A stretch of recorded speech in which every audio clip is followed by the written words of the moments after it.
Context for child development, family, peer, childcare, and school. Do you know where I am now? I'm in Orlando, Florida. Yay! This is beauty of having an online class, right? um, so I just kick out my family members of the hotel room to record this lecture, and then please excuse any noise. Okay, here we come.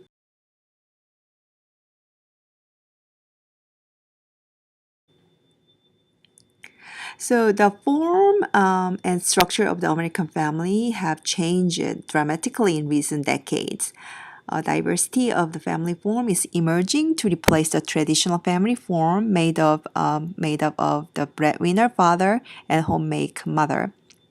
And current variations include dual worker families, single parent families, homosexual family, blended or step families, right?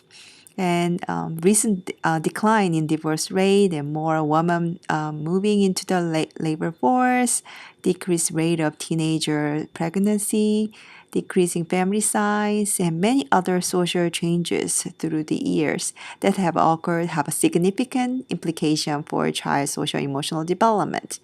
So let me give you an example. How different family structure would have an impact on child social emotional development. As we discussed before, in general, whether parents are homosexual or heterosexual does not make much difference, right, in child social emotional development. But what about single parent household and two parent household? Do you think that there's any difference in the effect on child social emotional development? In general, children in single parent families do worse on developmental measures than children in two parent families. So, single parenting has a negative impact on child social emotional development in general, but it somewhat depends on the situation of single parent family. So, for example, more negative effects occurs if the mother was never married than if the mother is separated or divorced. And it is the case in part because in the US, the median family income of never married mothers is only half that of divorced mothers. Also, these mothers are also younger and less educated than divorced mothers. So that explains a little bit. Okay.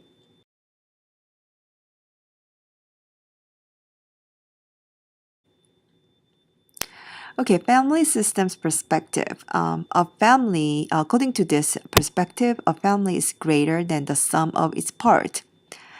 And the families are systems, subsystems of interconnected and interdependent individuals. For example, if you have three people in your household, the sum is not three. It is a lot more than that due to the complex family dynamics, processes, and relationships among three members, right? And so to understand the individuals within the family, we must understand the family system of that individual. People cannot be understood in the isolation from one another.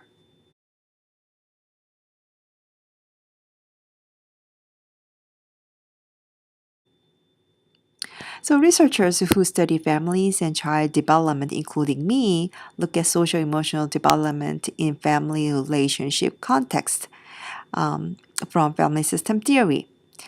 Taking family systems perspective, researchers look at parent-child relationship as a primary context for development. Researchers also look at other relationships within families that have profound impact on child social emotional development.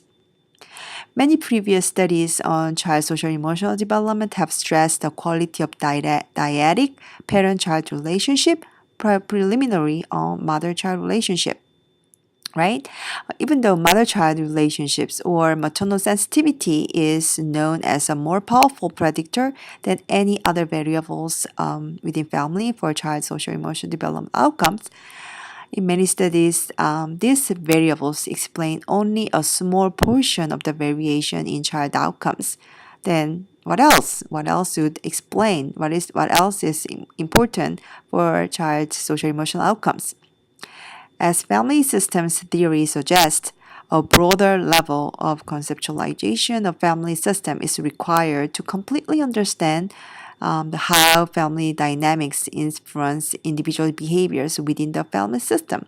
So they extend to include father-child relationships, marital and co-parenting relationships, sibling relationship, and the whole family relationships to understand individuals' social emotional development, as you see in this little chart.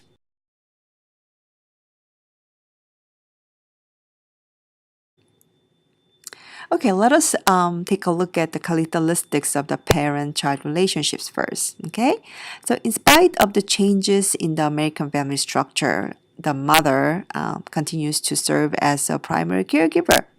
Even when the mother is employed, like works full time, the father spends less time caring for children and then doing house chore than the mother. Fathers and mothers differ not only in the amount of time they spend with with their children, but in their style of interaction. Do you see any difference between how father interact with their children and how mothers interact with their children or play with their children? A greater proportion of father-infant interactions are spent in play and social interactions, whereas mothers are more involved in routine caregiving activities, especially when when their child is really young. However, this does not mean that fathers are less competent caregivers than mothers. Studies have shown that fathers are as successful and as efficient as mothers in interpreting baby's signal and in responding to their needs. And then there are some gender differences. Boys are handled more roughly and receive more physical punishment from both parents than girls. And mothers tended to stimulate or arouse their male infants, while mothers of female infants tend to gently caress and stroke their infants. So this is the parent-child relationship, especially for young children, infants.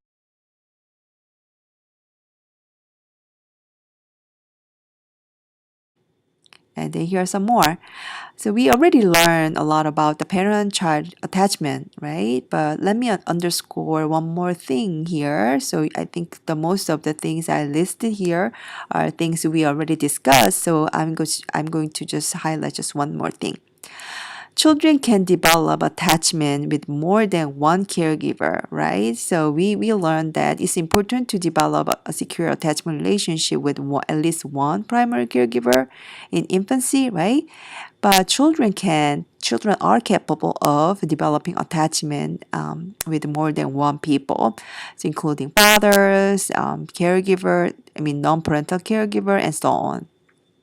And children who develop secure attachment with both parents have better developmental outcomes than children who are attached to either one or none of the parents. Okay, so it is important to have a secure attachment with fathers, okay, for infants.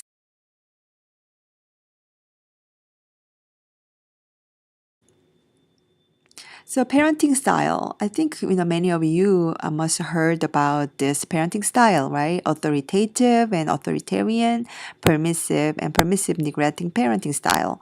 Okay, the Baumrind combine the dimension of control and warmth and responsiveness and produce four different parenting style. You see this chart. Okay, you see the y-axis, right? Indicate control or demandingness of the parents, and x-axis represent responsiveness and warmth. Okay, so along with this dimension, we Baumrind created four different categories of the parenting style into four different kinds. Okay, the parenting with high control and high warmth, right? You see on your right at the top top of your right. So that is called authoritative parenting. So again, parenting with high control and high warmth and responsiveness is called authoritative parenting style. Okay, and then on your right top, your control. Oh, sorry. For the authoritative parenting, here control means setting a clear limit and providing a close monitoring and supervision. So it's not the negative meaning of control here. Okay, so parenting with a high control but low warmth responsiveness is authoritarian style. When you see the top of your left. Okay, that is authoritarian parenting. And low control but high warmth and responsiveness is characteristics of permissive parenting style. And low control and low warmth is characteristics of permissive neglecting sorry, parenting. So which parenting style do you think is associated with the best children's outcomes? Yes, in general, authoritative parenting style is the best kind of parenting. However, there is some cultural variation, okay, as always. For example, in Asian cultures, at least some Asian cultures, children who have authoritarian parents, like known as tiger mom, have good outcomes as children who have authoritative parents.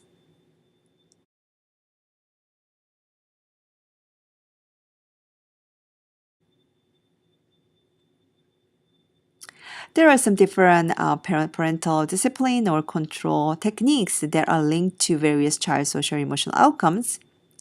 For example, setting limit, distraction, redirection, environmental control, modeling, positive reinforcement, timeout, punishment spanking, and low withdrawal. Let me give you an example of physical punishment, such as spanking. Okay, physical punishment is linked to a variety of negative outcomes, especially increases in children's aggression. But it depends on the type of physical punishment. Most negative outcomes occur when physical punishment is the predominant disciplinary tactics and when the punishment is severe, including shaking and spanking that is anger driven and out of control.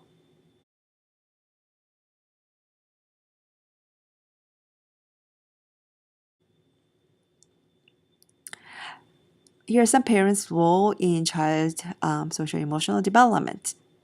What other roles do parents play in child social emotional development other than forming relationships and providing disciplines?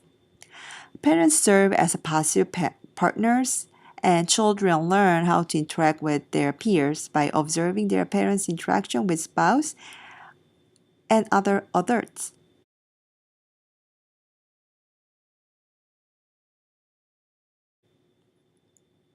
Parents also serve as coaches and teachers.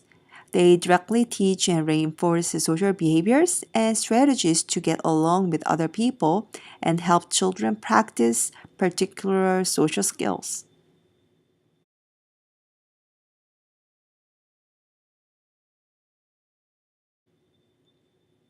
Parents also serve as social arrangers and monitors by providing opportunities for social interaction.